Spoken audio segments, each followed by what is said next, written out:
La idolatría es una de las cosas que más maldición ha traído sobre la Argentina. No han sido los gobiernos, ni han sido los ministros de Economía, ni han sido el clima lo que ha traído problemas sobre la Argentina. Ha sido la idolatría. Nuestro país ha sido formado en una adoración a muchos dioses, de muchas maneras, ¿no? Me contaba un hermano ayer que estuvo 10 años con un compañero tratando de que pudiera entender que no podía ser lo mismo el Gauchito Gil que Cristo. Y eso estamos hablando en este tiempo, en este tiempo. Entonces, cuando vos llegás a esos límites, te das cuenta que la situación de nuestra nación es muy mala, porque una de las cosas que destruye una nación es la ignorancia. Y la ignorancia del mundo espiritual es la que más destruye, porque la gente hace cosas creyendo que las hace bien, hace las cosas bien intencionado. Va y le entrega inclusive a sus hijos a otros dioses, y después no sabe por qué viene una maldición sobre su familia, no lo puede entender. Entonces mucha gente no entiende por qué, y le digo, más que nada la gente de fuera de la Argentina no entiende por qué una nación tan rica tiene gente que vive tan mal. Porque es una nación riquísima, riquísima por donde la mires. Por donde la mires, tiene todo, y su gente es muy rica también. La gente, el argentino, es una persona que ha sido formado, ha sido preparado realmente para pasar crisis, ¿no? Yo no sé cuántas personas en el mundo, salvo un argentino, por ejemplo, que haya nacido en el año 53, pueda decir que ha sobrevivido 8 crisis terminales económicas de la nación. No conozco otras naciones que pasen por eso, ¿sí? Y nosotros hemos sobrevivido a todo eso, y es más, ¿no es cierto? Le ponemos al pecho a los que vengan, no importa lo que venga, sino que vayan viniendo, ¿no? Como dice, ¿no? El tema es que esto tiene que cambiar, hermano. Esto tiene que cambiar. Y la naturaleza responde a la voz de Dios, ¿sí? Y Dios tiene pensamientos de bien. Por eso hoy te traigo una palabra de esperanza que cuando Israel, por ejemplo, ha sido una nación muy parecida a nosotros, o nosotros muy parecidos a ellos con respecto a Dios. Israel, teniendo a Dios y pudiendo conocer a Dios, levantaba otros dioses, adoraba a otros dioses, sacrificaba a otros dioses, ha tenido generaciones, dice, que no conocieron a Dios. Eso parece increíble, que la nación elegida y formada por Dios pueda decir en la palabra que hubo una generación que no conoció al Dios que la creó. O sea, es una cosa increíble, ¿no? Es como si no conociera a su fundador. Entonces, vez tras vez Israel comete errores de muchas maneras, y vez tras vez Dios busca restaurar a Israel. Y el problema no es la voluntad de Dios, el tema es que Israel entendiera la voluntad de Dios y la tomara. A nosotros nos pasa hoy exactamente lo mismo. Nosotros tenemos una nación que dice conocer a Dios, pero la verdad es que lo conoce bastante poquito. Dice creer en Jesucristo, pero la verdad es que la conoce bastante poquito.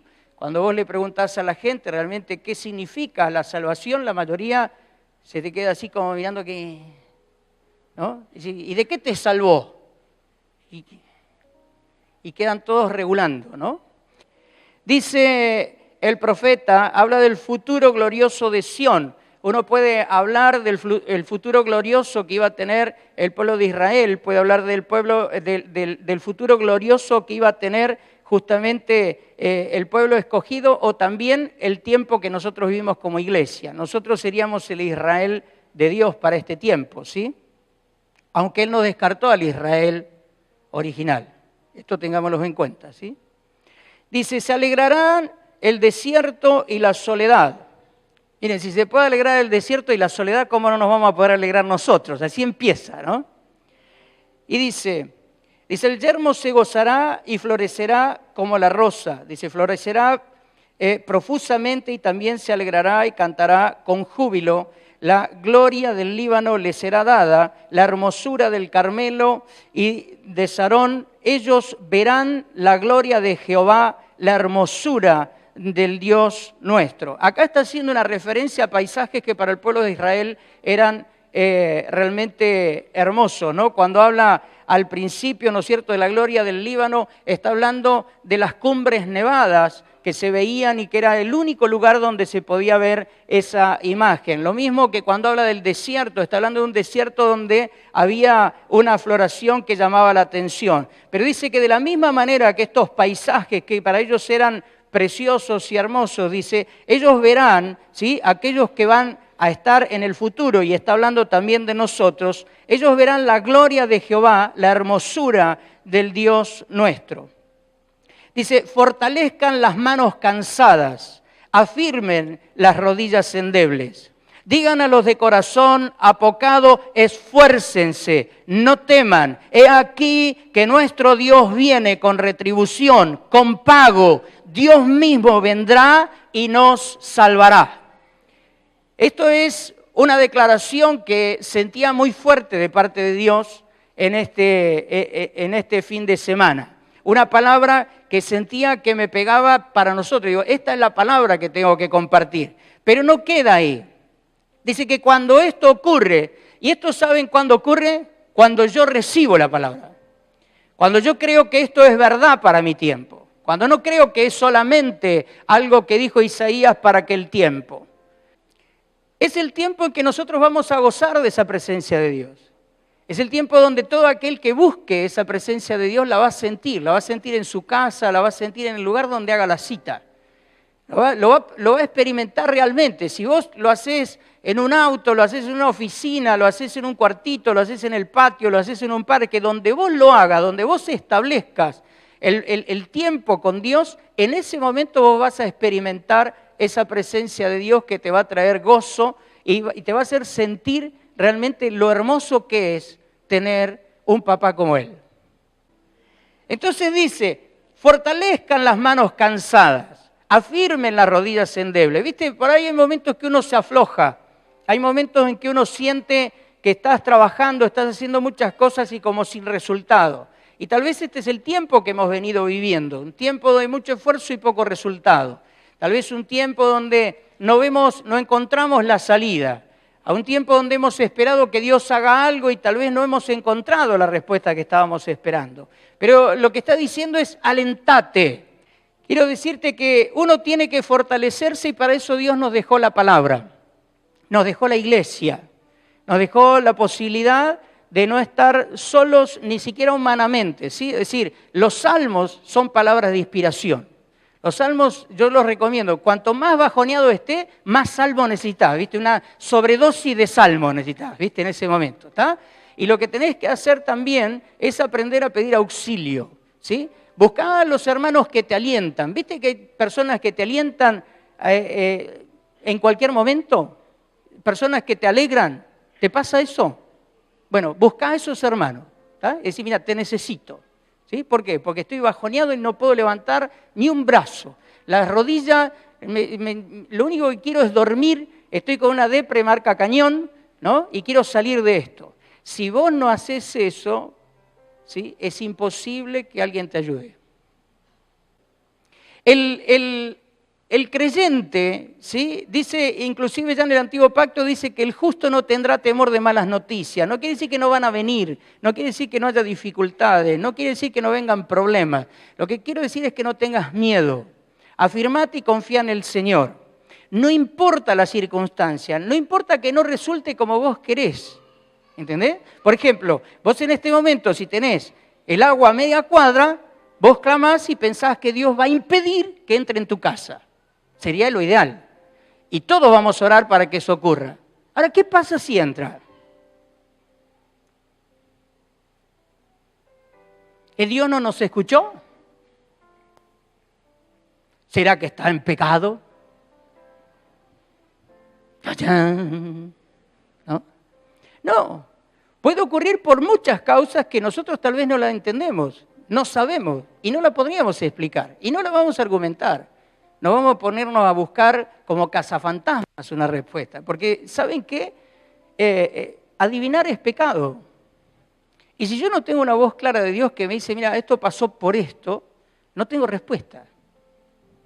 Entonces, es tiempo de poner a nuestro Dios en primer lugar, no solamente en nuestra casa, sino también en todas las áreas de la vida. Quiero decirte, si hay cosas que no están bien en tu vida, alinealas, por favor. No pierdas tiempo, alinealas. Cree en Dios, confía en Dios. No tenés los resultados que vos crees que tendrías que tener, acércate, consultá, preguntá. ¿Te vamos a guiar o te vamos a enseñar a orar para que tengas respuesta? Pero es el tiempo de poner a Dios como el único y suficiente Dios de la nación argentina. ¿Ok? ¿Estamos bien hasta acá? Así que no tengas miedo. Dice, ¿por qué? Porque Dios viene con retribución, con pago, dice. ¿Sí? Dios mismo vendrá y te salvará. Él te va a rescatar de lo que sea, de la situación que sea. ¿Sí? Pero si la situación en la que estás es porque has cometido actos de injusticia, pecado, que te vas a tener que arrepentir, vas a tener que confesárselo a Dios, vas a tener que tener un cambio de vida. Dios no tiene compromiso con aquel que no quiere cambiar. Dios tiene compromiso con aquellos que se someten a sus mandamientos, a sus principios, a sus preceptos, a lo que Él ya tiene establecido de antemano. Cuando uno hace eso, todo funciona. ¿Ah? En la gente, por ejemplo, ¿no es cierto? En la cultura, los matrimonios tienen miedo de que uno domine al otro. ¿Sí o no? La mujer no quiere ser dominada. En el fondo es porque quiere ser dominante, ¿no? Y el hombre tiene miedo de ser dominado. Y entonces se pone así, ¿no? Yo soy el hombre de la casa, ¿no? ¿Y qué ha generado eso? División, problema, conflicto, pelea, destrucción familiar y que yo. ¿Cuál es la receta de Dios? Sométanse el uno al otro en el temor de Dios. Entonces yo, ¿qué hice? Aprendí la frase, sí, cariño. ¿Ah? Pero sí, cariño, y vos también, sí, cariño, los dos juntitos, abajo de la autoridad de Dios. ¿Ah? Y entonces ahí la cosa funciona. ¿Ah? Quiero decirte, no tengas temor, tené sabiduría, sé inteligente, usá el cerebro para lo que sirve, que es para discernir lo bueno de lo malo. Eso es conciencia. Vos sabés que una persona tiene conciencia aunque no venga a la iglesia. ¿Sí? Es un don de Dios. Tenemos la capacidad de discernir lo bueno de lo malo. ¿Sí? Si vos ves que todo el mundo hace algo, ¿no? Y ese algo trae malas consecuencias, sé inteligente. No lo hagas. ¿Se entiende? Entonces compará, ¿no? Es decir, a ver, ¿a este cómo le va? ¿A este cómo le va? Si a este le va bien en esto, puede ser que tome algo de esto, ¿está? Es decir, si a este le va mal en esto, no puedo imitarlo. Aparte de eso nos dejó la palabra. La palabra es muy instructiva, ¿sí? Y hay gente que en este tiempo cree que a este le va bien porque ve, digamos, que anda con muchos bienes. Pero dice la palabra de Dios que el tener muchos bienes no hace a la felicidad. Dice que ha visto un mal y muy frecuente, ¿sí?, entre los hombres, que es de aquel que tiene honra, ¿sí?, riquezas y tiene todo lo que su alma desea, pero no puede disfrutarlo, porque Dios no le ha concedido la autoridad de disfrutarlo. Y uno se preguntaría, ¿por qué Dios le puede permitir a alguien que tenga todo eso y que no lo disfrute? Porque todo eso no lo está haciendo con un corazón honrándolo a Él. Entonces, aquel que no honra a Dios, reciba lo que reciba, por más que sea mucho, no va a disfrutar de lo que tiene. Y aquel que puede tener poco, pero honra a Dios, lo poco que tenga lo va a hacer muy feliz, que es otra cosa. La felicidad no está relacionada con bienes, está relacionada con cuánta autoridad tiene Dios sobre tu vida. ¿Cuánta autoridad tiene Dios sobre tu vida? Y ahí es, cuanto mayor autoridad tiene Dios sobre tu vida, mayor es tu felicidad. Por eso es el tiempo de tu alegría, porque es el tiempo en que Dios nos está llamando y está diciendo, quiero tener tiempos con ustedes, quiero tener tiempo de intimidad con ustedes, quiero hablar con ustedes. ¿Con quién? Con cada uno en particular. ¿No? Entonces uno agarra y piensa, bueno, pero con todo lo que somos acá, si yo le digo el viernes a las 5 de la tarde y ya me ganó uno de mano, no hay problema, Él nos atiende al mismo tiempo. Y es atención personalizada. ¿Sí? Quiero decirte, la atención personalizada la creó Dios. Es tan antigua como la Biblia, ¿sí? De hecho, hizo al hombre y lo atendió. Así que antes que Él nadie hizo nada, hermano. Antes que Él nadie hizo nada. ¿Tá? Ahí es cuando entendemos que Salomón decía, no hay nada nuevo bajo el sol. Todo ya Dios lo hizo primero. Todo ya Dios lo hizo primero. Confía en aquel que conoce todas las cosas, ¿sí? Y dice que Él va a venir y nos va a salvar. Y dice, entonces los ojos de los ciegos serán abiertos, ¿sí? ¿Qué significa? Nosotros siempre pensamos en el invidente. ¿Por qué? Porque Jesús sanó a personas que eran invidentes. Pero acá no está hablando exclusivamente del invidente físico, está hablando de aquella persona que teniendo ojos no ve. Helen Keller, una mujer que a los 5 años tuvo un estilo de meningitis y quedó sordomuda, quedó tipo ciega y tenía como una histeria, no la podía controlar absolutamente nadie. Sin embargo, sin ser una persona que pudiera hablar, que pudiera escuchar, ¿sí? Pudo conseguir tener un lenguaje y a través de ese lenguaje llegar a ser inclusive conferencista internacional. Helen Keller. Búscalo, el amigo Google te lo va a mostrar todo lo que fue Helen Keller, que es una vida extraordinaria. Ella, en un tiempo le preguntaron, dice, ¿no es cierto? Decir, cómo realmente era admirable, le dice lo que ella había alcanzado y todo eso, pero que debía ser muy difícil vivir sin visión. Y ella dice, mire, yo no veo, pero peor que no ver es vivir sin visión. Es decir, hay mucha gente que tiene vista, pero no tiene visión. Yo no tengo vista, pero tengo visión.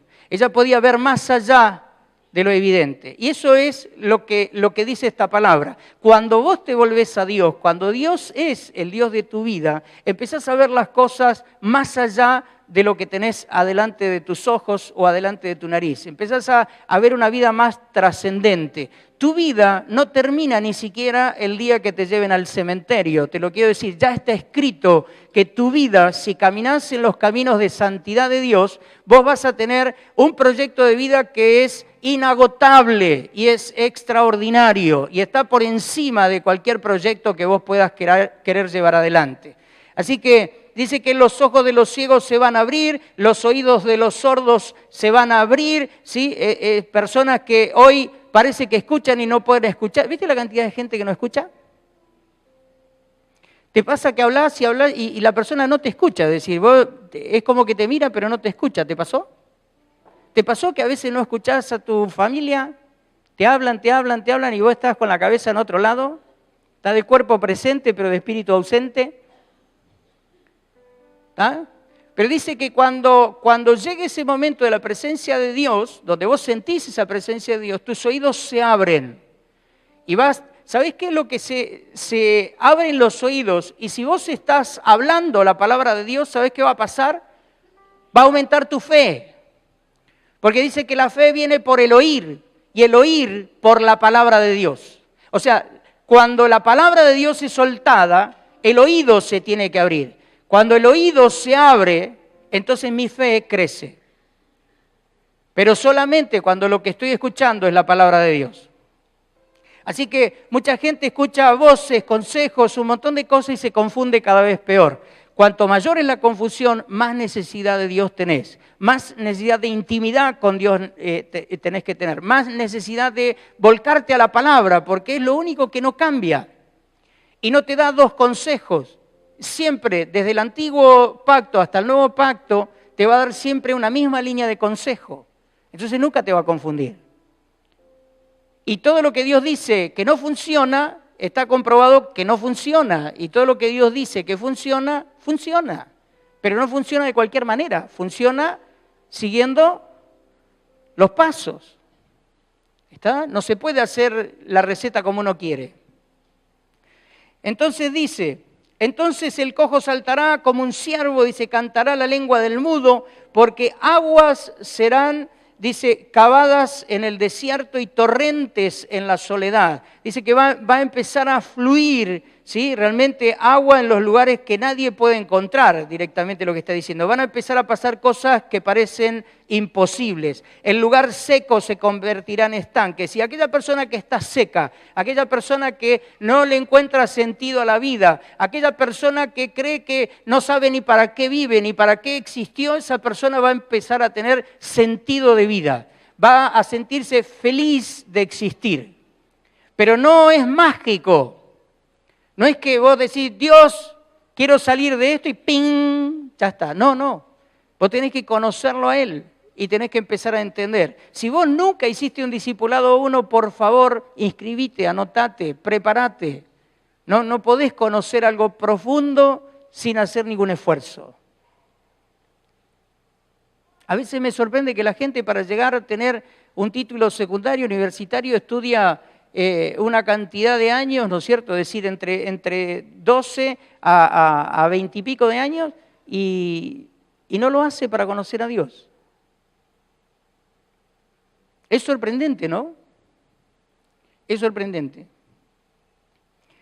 Bien, dice, las aguas serán cavadas, dice, en el desierto, dice, torrentes en la soledad, el lugar seco se convertirá en estanque y el sequedal en manaderos de agua. Dice, en la morada de chacales, en su guarida será lugar de cañas y de juncos y allí habrá calzada, dice, y camino. Y será llamado camino de santidad. ¿Camino de?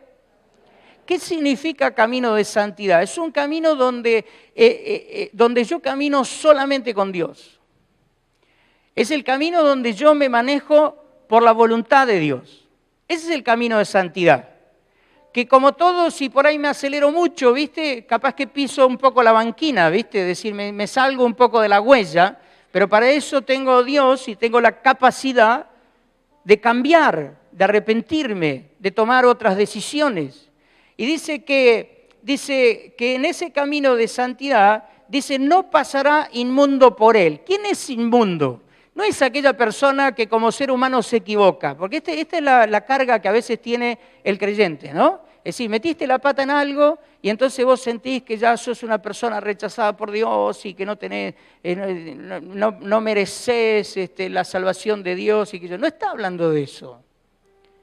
Dios cuando habla de eso es de una persona que neciamente y sabiendo de que Él es, lo confronta, ¿sí? Y dice, mira, vos querés que yo haga eso, yo voy a hacer lo contrario.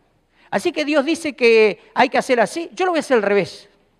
Así que Dios quiere esto, yo voy a hacer lo contrario y a mí me va a salir bien. Esa es la persona que se transforma en ese momento en eso. Pero no está hablando de los errores humanos que todos cometemos a pesar de que tengamos a Cristo. ¿Ah? Quiero sacarte ese peso, quiero sacarte esa carga de creer que nosotros somos perfectos. La palabra de Dios dice que nosotros vamos siendo perfeccionados. Es un proceso en que voy conociendo a Dios, Él me va guiando, yo cada vez voy entendiendo un poco más y cada vez me corrijo más en mi caminar, en mi andar. Me voy dando cuenta porque Él sabe de nuestra condición y Él no espera que seamos lo que no somos. Él nos ama desde lo que somos y quiere que vayamos entendiendo la vida hasta que podamos llegar a tener el carácter de Cristo. Y eso habla de proceso, no habla de evento. Recibir a Jesucristo como Señor y Salvador es un evento. Ser transformado en un hijo de Dios, poder vivir como un hijo de Dios es un proceso. Y en esto también, a algunos le cuesta más, a otros le cuesta menos. Unos luchan con unas cosas, otros luchan con otras cosas. El problema no es la lucha, el problema es no dejar de luchar hasta alcanzar la meta. Dice que no pasará inmundo por ese camino, dice, sino que Él mismo estará con ellos, ¿sí? Dice, Dios mismo va a acompañar a aquellos que están caminando por ese camino de santidad. Dice, el que anduviere en este camino, por torpe que sea, no se extraviará. ¿No? Este para mí hace muchos años, fue un pasaje muy alentador, muy alentador.